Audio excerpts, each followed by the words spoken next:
Selamat pagi, siang, sore, ataupun malam. Saya JK Prenhat Mahmud Cagian dengan NIM 182230026. Di sini saya akan membuat video tentang ujian akhir semester saya dari mata kuliah Sistem Multimedia. Langsung saja kita masuk ke soal pertama, yaitu kompresi citra atau kompresi gambar, yaitu gambar dari JPG menjadi format JPEG. Di sini saya sudah menyiapkan foto selfie saya dalam format JPG, bisa lihat seperti ini gambarnya, dan akan dikompresi menjadi JPG dengan kode ini. Saya menyiapkannya dari 1.py. Langsung saja kita bahas ya. Pertama, kode akan membaca gambar ImagePath. Nah, ini kan karena fungsi, jadi akan dipanggil dari bawah. Yang fungsi utamanya itu ini. Bisa lihat ini adalah nama dari file saya, selfie saya tadi, yaitu JPG sekian JPG. Kemudian masuk ke kode ini. Pertama, gambar akan dibaca.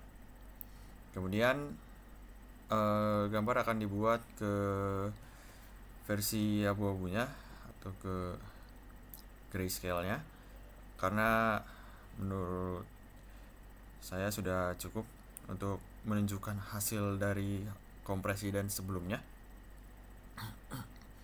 Kemudian akan di sini setelah diperiksa gambar-gambarnya akan dipastikan ukuran gambarnya, yaitu 8x8 untuk memilih satu makro bloknya.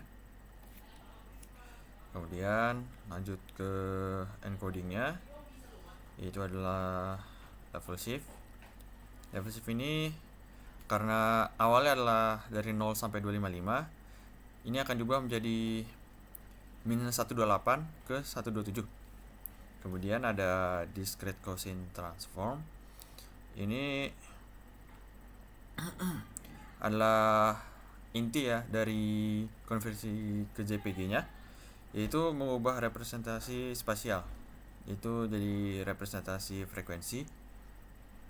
Kemudian kuantisasi, yaitu ini langkah untuk membuat kompresi lossy-nya, yaitu nanti bakal hilang beberapa data. Ini akan ditunjukkan di kode nanti juga akan hilang. Dari ini akan membagi menggunakan koefisien DCT tadi.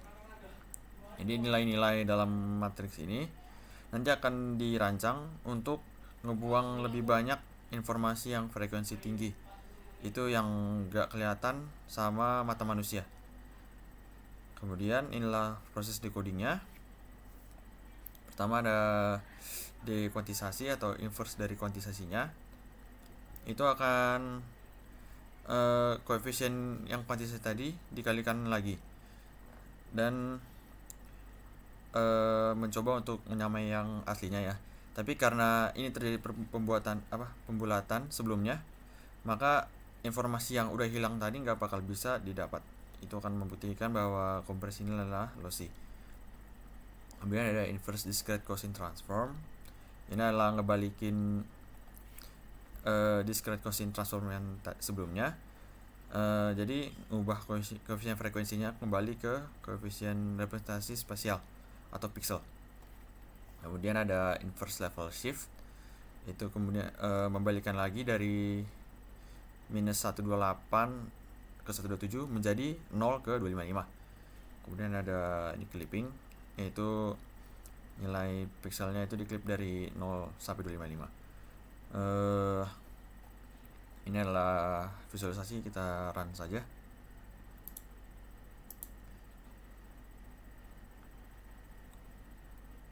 Oke, ini bisa dilihat ini adalah makro blok asli yang dibaca, yaitu setelah diubah ke grayscale. Kemudian ini akan dikompresi menjadi, nanti hasilnya ini didapat dulu koefisien DCT-nya itu.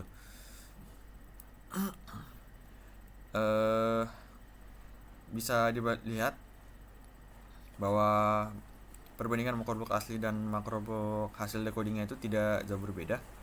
Bisa lihat ini ada sama-sama area gelap di sini juga. Kemudian di ujung atas kiri Kemudian sisanya mulai menerang. Dari sini bisa dilihat menerang, dan sini agak abu-abu pekat di ujung kanannya. Ini ngebuktiin bahwa hasil dari kompresi ke JPG dan makroblok aslinya itu tidak jauh berbeda. Ya, untuk informasi,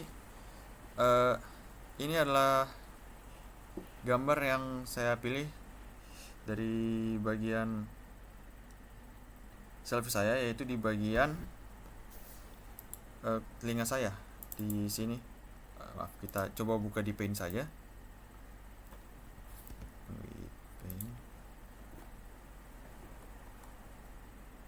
Saya pilih di sekitar sini. Bisa dilihat bahwa di ujung kiri bawah itu sekitar 600 dibagi untuk koordinat X-nya, dan Y-nya itu 1700. Maka di kode ini yaitu 600 sampai 608, ini berarti satu makrobloknya ini 600 ke 608, dari 1700 ke 1708. Hasilnya itu seperti ini makroblok yang terpilih tadi. Ini di daerah sekitar telinga saya setelah di grayscale.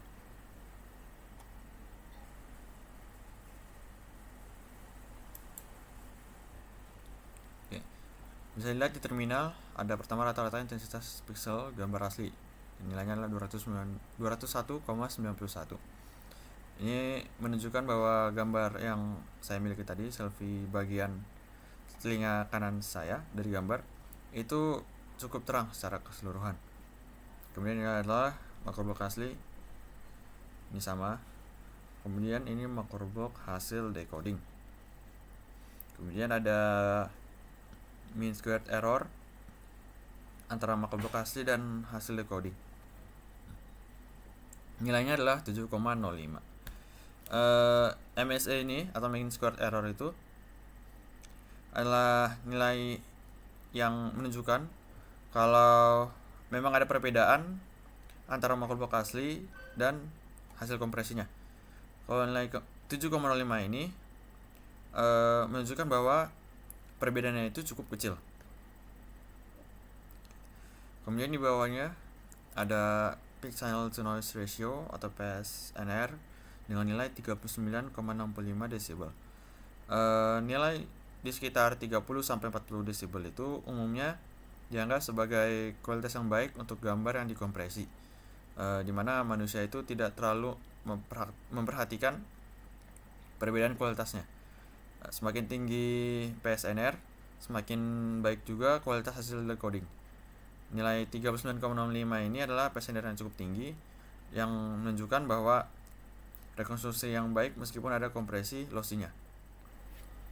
Baik, mari kita lanjut ke nomor 2, yaitu tentang video kompresi. Yaitu dari bagaimana rekaman digital akan disampaikan ke layar penonton. Saya akan memberikan satu contoh video streaming dari sepak bola, yaitu dari Indonesia lawan Jepang kemarin.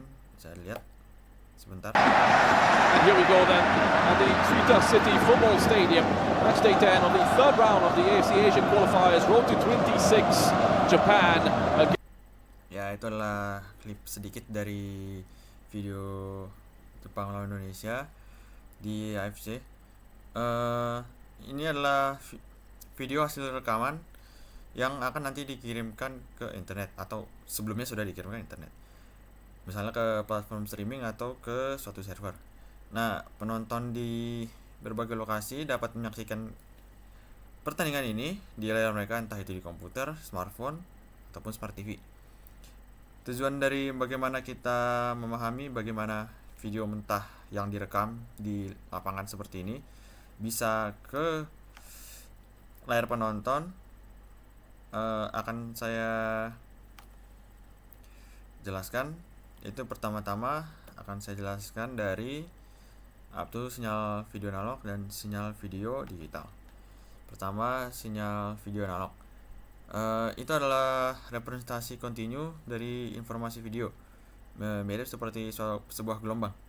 Kualitasnya itu rentan terhadap noise dan degradasi seiring jaraknya. Kemudian contohnya adalah siaran TV atau kaset VHS. Kemudian untuk sinyal video digital adalah sebuah representasi diskrit berupa deretan angka biner, yang sinyal digital ini jauh lebih kebal terhadap noise dan degradasi, sangat mudah untuk dikoreksi. Yang penting dari sinyal digital ini adalah memungkinkan adanya kompresi dan transmisi yang efisien. Dalam skenario kita, kamera digital yang digunakan merekam video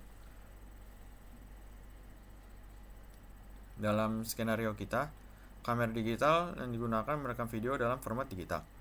Ini sangat relevan karena video digital adalah prasyarat utama untuk proses kompresi dan pengiriman melalui internet yang akan kita bahas selanjutnya. Kemudian kita akan membahas tentang video encoder. Apa itu video encoder? Video encoder itu adalah perangkat lunak atau perangkat keras yang mengubah data video mentah menjadi format yang terkompresi. Tujuan utamanya adalah untuk mengurangi ukuran file video tanpa mengorbankan kualitasnya secara signifikan. Di sini yang dipilih adalah encoder H264 atau disebut juga kadang AVC. H264 adalah salah satu standar kompresi video yang paling efisien dan paling banyak digunakan di dunia. H264 ini menawarkan rasio kompresi yang sangat tinggi dengan kualitas yang bisa dijaga. Kita bisa menemukannya di berbagai aplikasi seperti YouTube, Netflix, hingga Blu-ray dan siaran TV digital. Bagaimana cara kerjanya? Encoder ini memecah setiap frame video menjadi blok-blok kecil, kemudian melakukan prediksi intra-frame, yaitu mengompresi informasi dalam satu frame dengan memprediksi pixel berdasarkan pixel di sekitarnya. Yang paling banyak mengurangi ukuran file adalah prediksi interframe, di mana encoder mengurangi redundansi antara frame dengan memprediksi pixel dari frame sebelumnya atau sesudahnya. Setelah itu ada transformasi DCT yang mengubah data spasial menjadi frekuensi, mirip seperti kompresi JPG yang tadi saya bahas. Diikuti kuantisasi untuk membuang informasi yang tinggi yang kurang penting, yang bisa dipersepsi atau dilihat oleh manusia. Kemudian terakhir ada entropy encoding yang mengkodekan data yang sudah diringkas menjadi lebih efisien lagi. Dalam proses encoding video ini ada dua pendekatan utama, yaitu open loop encoding dan closed loop encoding. Pada open loop encoding, proses kompresi dilakukan tanpa adanya umpan balik atau feedback dari decoder atau saluran transmisi.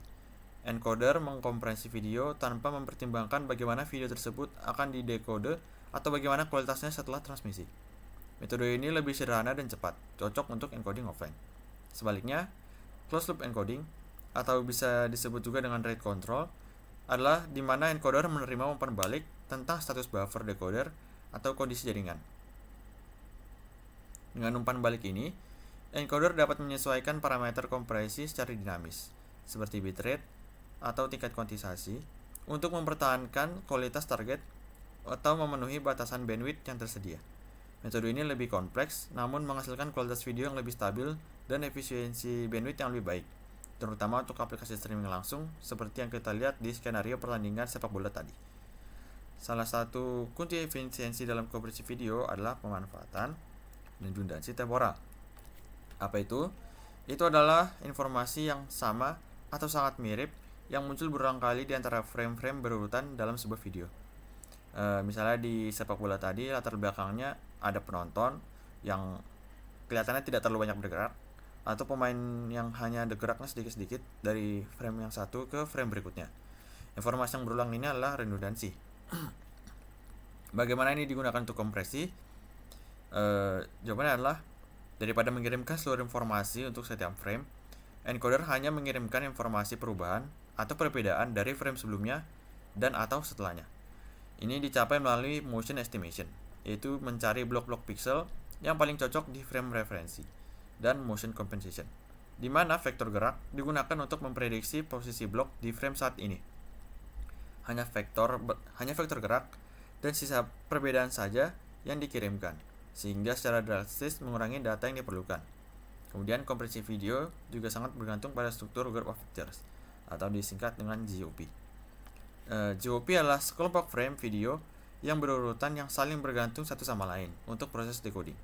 Setiap GOP biasanya dimulai dengan sebuah iframe dan berakhir sebelum iframe berikutnya. Ada 3 jenis frame utama dalam GOP. Pertama ada iframe atau intra-coded frame. Ini adalah frame yang dikompresi secara independen, mirip seperti JPEG. Iframe tidak bergantung pada frame lain dan merupakan titik akses paling penting untuk decoding. Jika kita ingin melompat, maju, ataupun mundur dalam video, proses decoding akan mencari iframe terdekat karena sifatnya independen.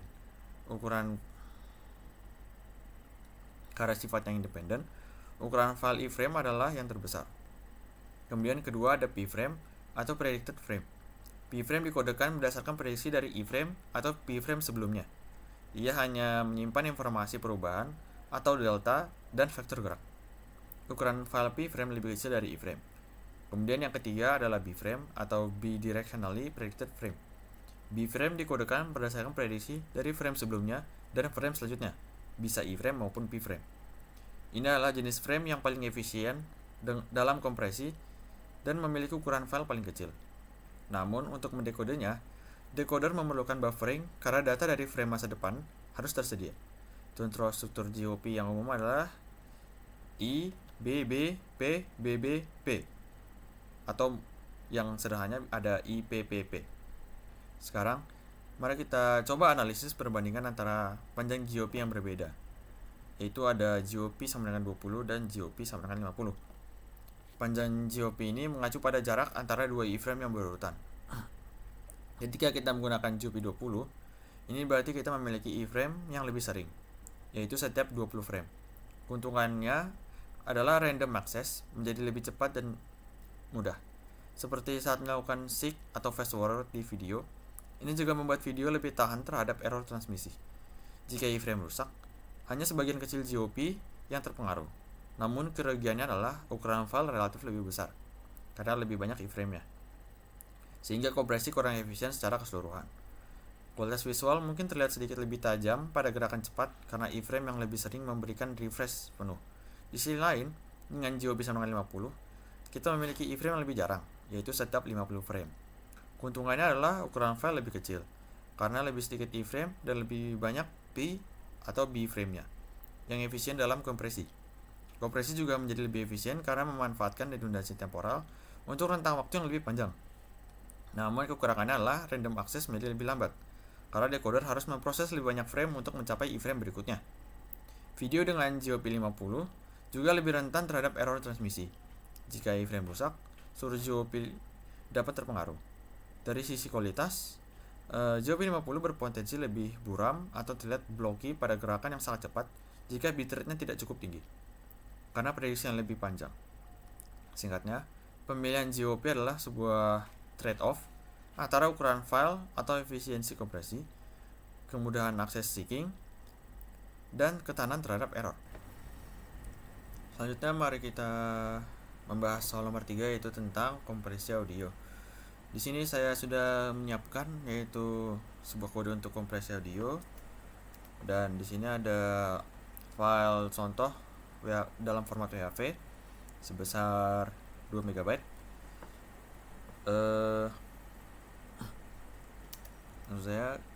Saya bahas sedikit tentang kodenya. Ini adalah fungsi untuk mengkompres audionya.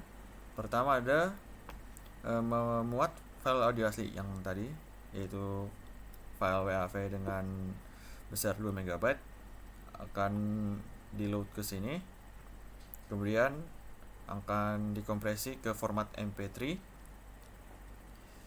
dan akan saya perlihatkan juga visualisasi dan beberapa analisis terhadap perbandingan antara keduanya, yaitu dalam format WAV dan MP3. Coba kita run saja.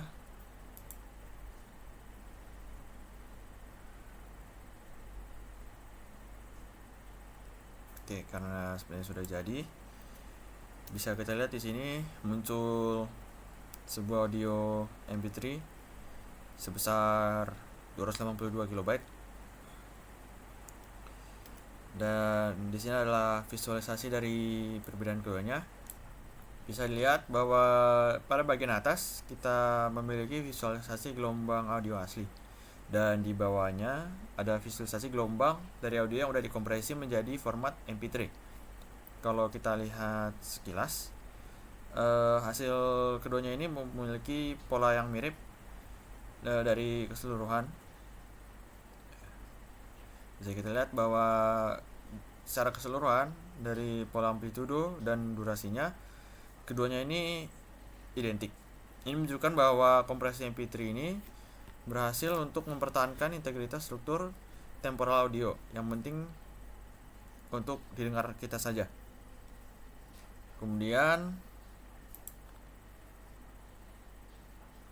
ini ada juga spektrum frekuensinya. Bisa dilihat perbedaan yang lebih substansial ketika kita membandingkan spektrum frekuensinya. Grafik di atas ini adalah spektrum frekuensi video audio asli, sementara grafik di bawah itu adalah frekuensi audio hasil kompresi MP3. Kedua grafik ini menunjukkan distribusi energi suara pada berbagai frekuensi. Pada grafik asli, kita melihat ada energi yang tersebar hingga frekuensi yang cukup tinggi, mendekati 20.000 Hz atau 20 kHz. Namun, pada grafik spektrum hasil MP3, kita dapat mengobservasi penurunan amplitudo yang jelas pada frekuensi yang tinggi. Beberapa puncak frekuensi tinggi mungkin tidak setinggi di versi asli atau bahkan hilang sama sekali. Perbedaan pada spektrum frekuensi ini adalah ciri khas dari kompresi MP3 yang bersifat lossy. Kompresi lossy ini bekerja dengan menghilangkan informasi yang dianggap kurang terdengar oleh telinga manusia, terutama pada rentang frekuensi yang tinggi, itu berada di luar jangkauan pendengaran optimal kita, atau frekuensi yang tertutup oleh suara lain yang lebih dominan, mengikuti prinsip psikoakustik. Meskipun ada kehilangan informasi, hal ini menghasilkan ukuran file yang jauh lebih kecil dengan dampak minimal pada persepsi kualitas audio bagi sebagian besar pendengar. Sebagian informasi tambahan, saya juga ini ada analisis kualitasnya. Ini bisa diperhatikan bahwa baik hasil asli maupun hasil kompresi memiliki sample rate 44.100 Hz dan channelnya itu 2 atau stereo dengan durasinya sama, itu 11,93 detik. Ini bisa mengonfirmasi bahwa karakteristik dasar audio tetap terjaga, cuma frekuensi tertentu yang dimodifikasi untuk dikompresi. Baik, sekarang kita akan kembali ke soal terakhir, yaitu soal nomor 4 mengenai watermarking audio. Pada soal ini saya akan mendemonstrasikan proses embedding dan detection watermark pada sebuah sinyal suara sinusoida menggunakan teknik spread spectrum. Skenario yang diterapkan itu menyisipkan watermark ke sinyal sinusoida dengan frekuensi 440 Hz dan sample rate 48.000.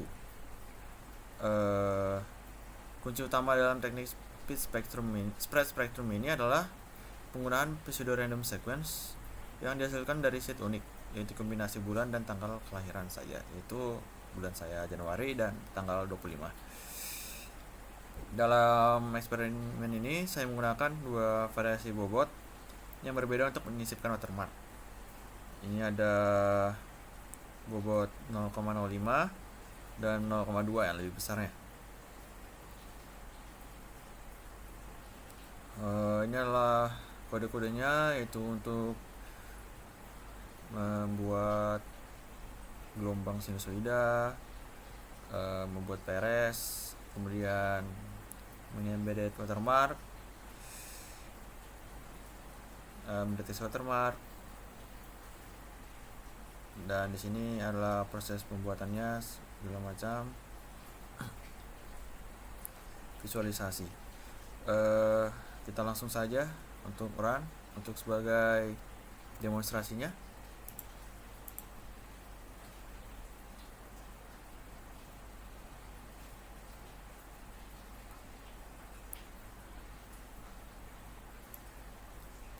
Oke, di sini bisa terlihat ada 3 plot. Grafik paling atas ini adalah sinyal sinusoida asli dengan frekuensi 440 Hz. Inilah sinyal pembawa atau host sinyal yang masih bersih. Kemudian grafik di tengah adalah sinyal dengan bobot watermark itu 0,05. Ini secara visual mungkin tidak terlalu terlihat, tapi bisa dilihat ini ada beberapa distorsi di mana hasilnya agak terlihat kasar. Kemudian yang bawah adalah grafik dengan bobot 0,2. Ini bisa dilihat memiliki distorsi yang lebih besar lagi, sehingga gambarnya itu lebih bergerigi atau lebih kasar. Kalau kita perbesar, bisa lihat bahwa yang suara asli dan 0,05 mungkin tidak terlalu terlihat perbedaannya, tapi di 0,2 bisa lihat geriginya, dimana menunjukkan bahwa distorsi di 0,2 ini lebih besar daripada di 0,5. Secara keseluruhan, visualisasi grafik ini menunjukkan bahwa teknik spread spectrum sangat efektif dalam menyembunyikan watermark tanpa menyebabkan perubahan yang mencolok pada sinyal audio host. Tapi jika kita mainkan suaranya untuk sebelum dan sesudah watermarking, kita akan mendengarkan perbedaan suaranya. Pertama, saya akan memutar sinyal sinusoida asli terlebih dahulu.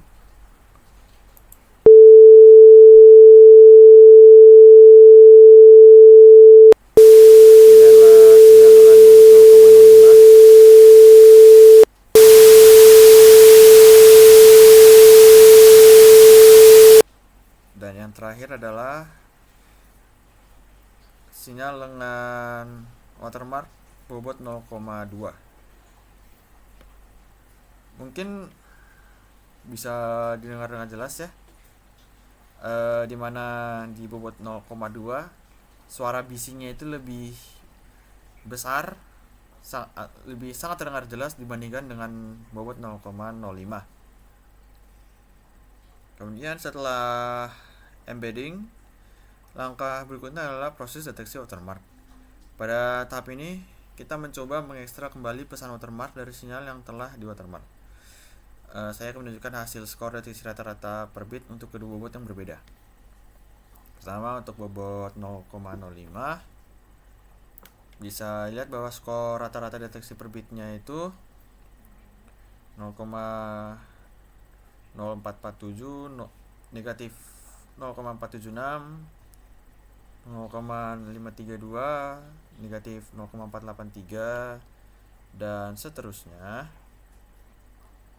Kemudian bit terdeteksinya adalah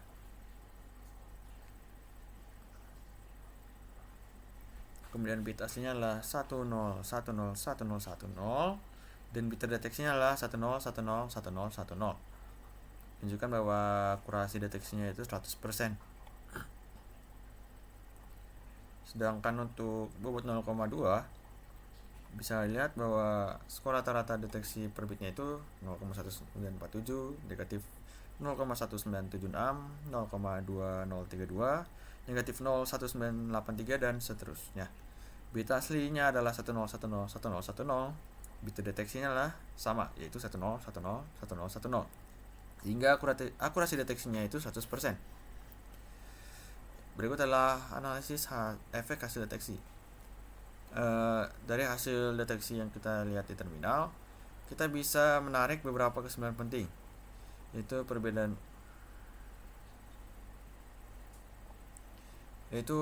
skor deteksi. Untuk bobot 0,05, skor rata-rata deteksi per bitnya berada sekitar 0,048 untuk bit 1 dan negatif 0,049 untuk bit 0. Sementara untuk di 0,2, skornya itu lebih tinggi, yaitu 0,198 untuk bit 1 dan negatif 0,199 untuk bit 0. Ini menunjukkan bahwa semakin besar bobot yang digunakan saat embedding, semakin tinggi dan jelas skor deteksi yang dihasilkan. Skor yang lebih tinggi ini mengindikasikan bahwa sinyal watermark lebih kuat tertanam dalam audio. Untuk akurasi deteksi, dalam kondisi ideal, yaitu tanpa noise atau manipulasi sinyal tambahan, kedua bobotnya itu akan mencapai akurasi deteksi 100%. Ini berarti meskipun dengan bobot yang kecil, watermark tetap dapat dideteksi secara sempurna asalkan tidak ada gangguan pada sinyal. Kemudian dari aspek trade-off, imperceptibility dan robustness-nya. Untuk bobot 0,05, watermark-nya ini nyaris tidak terdengar, tapi karena saya kuatkan suaranya sehingga memungkinkan untuk didengar. Ini berarti watermark ini mungkin lebih rentan terhadap serangan atau manipulasi sinyal yang lebih kuat, meskipun dalam simulasi ini masih terdengar sempurna. Kemudian untuk bobot 0,2, watermark-nya itu menjadi lebih kuat, yang ditunjukkan oleh skor deteksi yang jauh lebih tinggi. Ini membuat lebih tahan terhadap berbagai bentuk distorsi atau serangan. Namun seperti yang mungkin sedikit kita dengar atau lihat di grafik, imperceptibility-nya sedikit berkurang. Ada potensi watermark menjadi lebih terdengar jika bobot ditingkatkan lagi. Sekian video dari saya. Jika ada salah kata atau ucapan, saya mohon maaf. Terima kasih dan sampai jumpa kembali.